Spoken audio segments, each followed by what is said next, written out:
صحیح بخاری میں ہے، عبد الرحمن بن یزید رحمہ اللہ فرماتے ہیں کہ ہم نے حذیفہ رضی اللہ عنہ سے سوال کیا. ہم نے حذیفہ بن یمان رضی اللہ عنہ سے سوال کیا. کیا سوال کیا؟ سألنا حذیفہ عن رجل قریب السمت والہدی من النبی صلی اللہ علیہ وسلم. ہم نے حضرت سیدنا حذیفہ سے کہا کہ ہمیں آپ ایسے صحابی کے بارے میں بتائیں جن کے طریقے نبی کریم صلی اللہ علیہ وسلم سے سب سے زیادہ ملنے والے ہیں، جو اللہ کے رسول صلی اللہ علیہ وسلم کے سب سے زیادہ مشابہ ہیں، بولنے میں، چلنے میں، نماز پڑھنے میں، اپنے ظاہری لباس میں، ان سب چیزوں میں. کیوں ہم نے پوچھا؟ حتی نأخذ عنہ، تاکہ ہم ان سے علم حاصل کریں.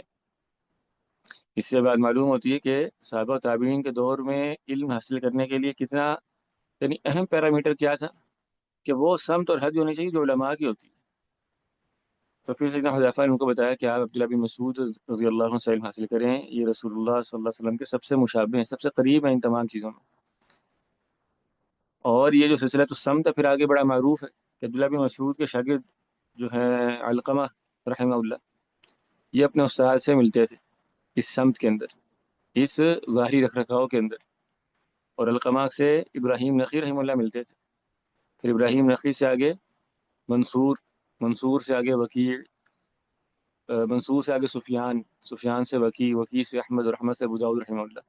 تو ایک معروف سلسلہ ہے جو باقاعدہ محدثین کی کتابوں میں درج ہوتا ہے کہ یہ شاگرد اپنے استاد کے سب سے زیادہ قریب تھا.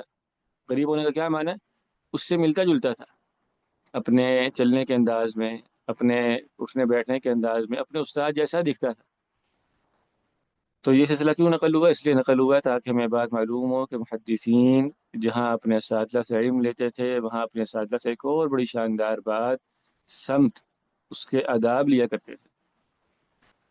عن ابن سیرین رحمہ اللہ تعالی قال كانوا يتعلمون الهدي كما يتعلمون العلم.